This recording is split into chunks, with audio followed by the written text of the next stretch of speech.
পেঁয়াজ চিংড়ি রেসিপিটা কিভাবে করলাম তো দেখে নাও পুরো ভিডিওটা। তো আজকে পেঁয়াজ চিংড়ি করার জন্য চিংড়ি মাছ নিয়ে আসা হয়েছে। তো চিংড়ি মাছের আগে নোংরাগুলো, চিংড়ি মাছের মাথায় নোংরা থাকে, তার খাবারটা আর হচ্ছে খোসাটা ছাড়িয়ে নেব। তো খোসাটা কেমন করে ছাড়াচ্ছি দেখে নাও। তো তারপর এই যে এরকম করে সব কিছু নিয়ে নেওয়া হয়ে গেছে। তারপর ধুয়ে লবণ আর হলুদ দিয়ে একটু মেখে নেব। মেখে নেওয়ার পর কড়াই রেডি হয়ে গেছে, গরম হয়ে গেছে, তার জন্য চিংড়িগুলো ভেজে নিয়ে নেব। একটু হালকা করে ভাজবে, তাহলে খাইতে আবার বেশি টেস্টি হবে। তো তারপরে কাঁচা মশলা আর শুকনো মশলা নিয়ে নিলাম। শুকনো মশলাগুলো একটু জলে ভিজে রেখে দেবো, তাহলে একটু ভালো টেস্ট লাগবে।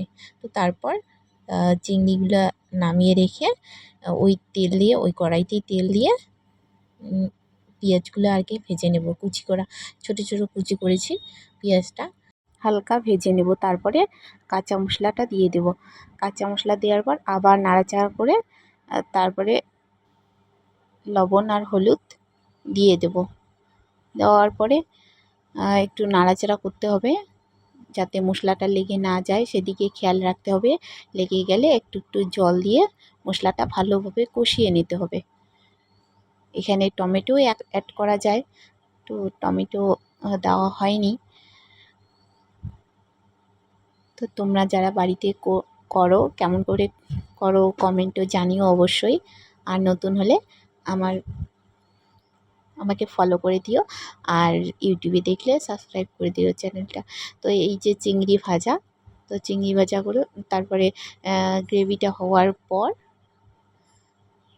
চিংড়িগুলো দিয়ে দিবে আস্তে আস্তে। দেওয়ার পর একটু চিনি অ্যাড করে তারপর ঝোলটা একটু যখন কমবে, মাখা মাখা হয়ে যাবে, তা গরম মশলা দিয়ে নামিয়ে নেবে। এই যে আমার পেঁয়াজ চিংড়ি রেডি। তো কে কে খেয়েছো আর কার কার খুব ভাল লাগে কমেন্টে অবশ্যই জানিও। তো ঠিক আছে, আজকের মতো এইটুকুই, টাটা।